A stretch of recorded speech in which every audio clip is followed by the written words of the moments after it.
ఇప్పుడు జరుగుతుంది. సోనియమ్మ వల్లనే ధరలు విపరీతంగా పెరిగిపోయినాయి, ఆకాశంగా పెరిగిపోయినాయి. లేదు, ఉప్పు కాలం లేదు, గ్యాస్ అందుకే లేదు. అందుకే జై సోనియమ్మ అని చెప్తున్నా. చెప్పలెక్కలా ఇదే పరిస్థితి ఆకాశంగా అందుకే. మన నాయకుడు 63 ఏళ్ల వయసులో 2817 కిలోమీటర్లు పాదయాత్ర చేశారు.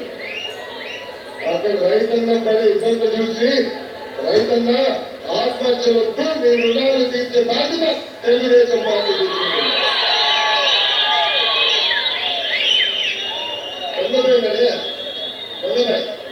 అదే పని విమర్శిస్తారు. దీన్ని చేయలేడు, ఇది అసాధ్యం. మిమ్మల్ని కూడా అడగదలుచుకున్నారు. 40 సంవత్సరాల రాజకీయ అనుభవం ఉన్న వ్యక్తి, 10 సంవత్సరాల పరిపాలన అనుభవం ఉన్న వ్యక్తి, 10 సంవత్సరాల ప్రతిపక్ష నేతగా ఉన్న వ్యక్తి. ఆ వ్యక్తిని మనం నమ్ముతామా? 16 నెలల చంచల్ కూడా జైలు ఉన్న వ్యక్తిని నమ్ముతామా?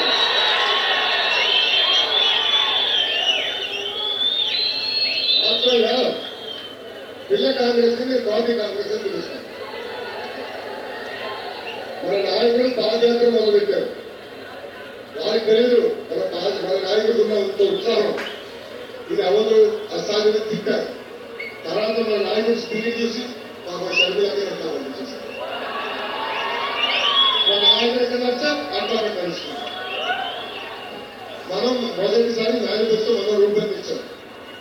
ఆ మేనిఫెస్టో కవర్ చింపి వాళ్ళ కవర్ అతికించి ఇది మా మేనిఫెస్టో అని చెప్పారు.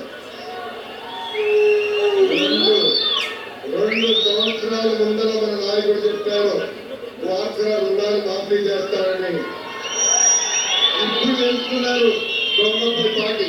మేము రుణాలు మాఫీ చేస్తాం, మేము రుణాలు మాఫీ చేస్తామని చెప్తాం. చెప్పండి అన్నా, ఇలా కాంగ్రెస్ అన్నా కాపీ కాంగ్రెస్ అన్నా? చాలా ఆరోగ్య పథకాలు ఉన్నాయి మనకి. ఇప్పుడు ఆ పేపర్లు ఈ వార్డు కాదు ఆ వార్డుకి వెళ్ళమంటారు, ఈ జబ్బులు కవరేజ్ లేదంటారు, ఈ టెస్టులు లేవంటారు, మందులు అంతగా లేదంటున్నారు. 3 వారాల లోపు ఇవ్వక మన ఏటీఎం కార్డు ఉంది, అలాంటి ఒక కార్డు రాబోతుంది, ఎన్టీఆర్ ఆరోగ్య కార్డు.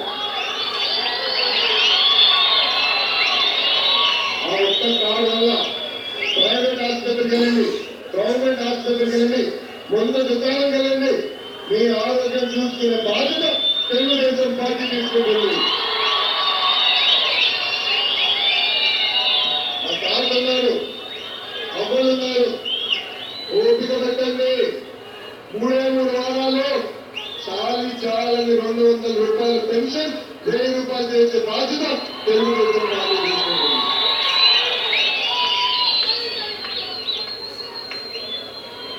మూర్ఖులు చాలా మంది ఉన్నారు, ఉత్సాహంగా ఉన్నారు. మనకు మాటరీగా 5 సంవత్సరాల్లో ఇంటింటికి ఒక ఉద్యోగం ఇచ్చే బాధ్యత తెలుగుదేశం పార్టీ తీసుకుంటుంది. గతంలో చేసి చూపించారు. సైబరాబాద్ ఎలా కట్టాలో, 20 లక్షల ఉద్యోగాలు ఎలా ఇవ్వాలో మళ్ళీ చేసి చూపించే బాధ్యత. రైతులు ఉన్నారు, యువకులు ఉన్నారు, కార్మికులు ఉన్నారు. మనం పట్టణానికి వెళ్ళినప్పుడు మనకి భోజనం